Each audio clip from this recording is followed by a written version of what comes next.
একটি রাষ্ট্রীয় শোক অনুষ্ঠান, চারদিকে নীরবতা।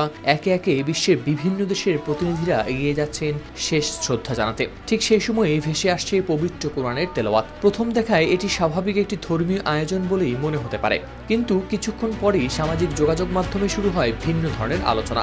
দাবি ওঠে সব দেশের প্রতিনিধিদের জন্য নাকি একই আয়াত পড়া হয়নি, বরং প্রতিটি দেশের রাজনৈতিক বাস্তবতার সঙ্গে মিল রেখে আলাদা আলাদা আয়াত তেলাওয়াত করা হয়েছে। আর সবচেয়ে বেশি আলোচনা উঠে আসে তুরস্কের প্রতিনিধি দলকে নিয়ে একটি ঘটনা।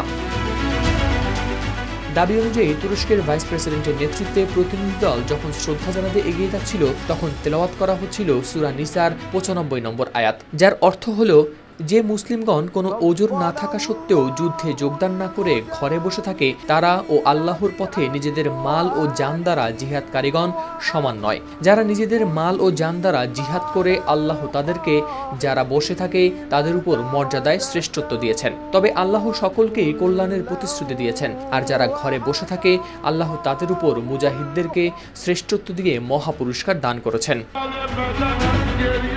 এরপর থেকেই সামাজিক যোগাযোগ মাধ্যমে শুরু হয় নানা ব্যাখ্যা। অনেকেই মনে করছেন এটি শুধু একটি ধর্মীয় তেলাওয়াত ছিল না, বরং তুরস্কের সাম্প্রতিক আঞ্চলিক ভূমিকা নিয়ে ইরানের পক্ষ থেকে একটি প্রতীকী কূটনৈতিক বার্তা হতে পারে। বিশেষ করে গাজা, লেবানন ও ইরানকে ঘিরে চলমান সংকটে তুরস্কের অবস্থান নিয়ে আগে থেকেই রয়েছে নানা বিতর্ক। সেই প্রেক্ষাপটে এই আয়াত নির্বাচন অনেকের কাছে তৈরি করেছে নতুন অর্থ।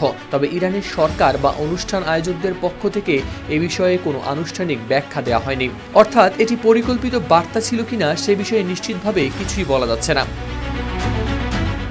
ইরান ভিত্তিক কয়েকটি বিশ্লেষণধর্মী প্ল্যাটফর্ম ও কিছু গণমাধ্যম দাবি করেছে বিদেশি প্রতিনিধিদের জন্য আলাদা আয়াত নির্বাচন কূটনৈতিক প্রতীকী ভাষায় অংশ হতে পারে, কিন্তু এই দাবিগুলো এখনও স্বাধীনভাবে যাচাই করা সম্ভব হয়নি। নির্ভরযোগ্য কোনো সরকারি সূত্র নিশ্চিত করেনি বিষয়টি। তারপরও ঘটনাটি আন্তর্জাতিক পর্যায়ে জন্ম দিয়েছে নতুন আলোচনার, কারণ মধ্যপ্রাচ্যের রাজনীতিতে অনেক সময় প্রকাশ্য বক্তব্যের চেয়ে প্রতীক, ইঙ্গিত ও নীরব বার্তাই বেশি গুরুত্ব বহন করে। তাই কোরআনের আয়াতও কখনো কখনো চলে আসে কূটনৈতিক বিশ্লেষণের কেন্দ্রবিন্দুতে।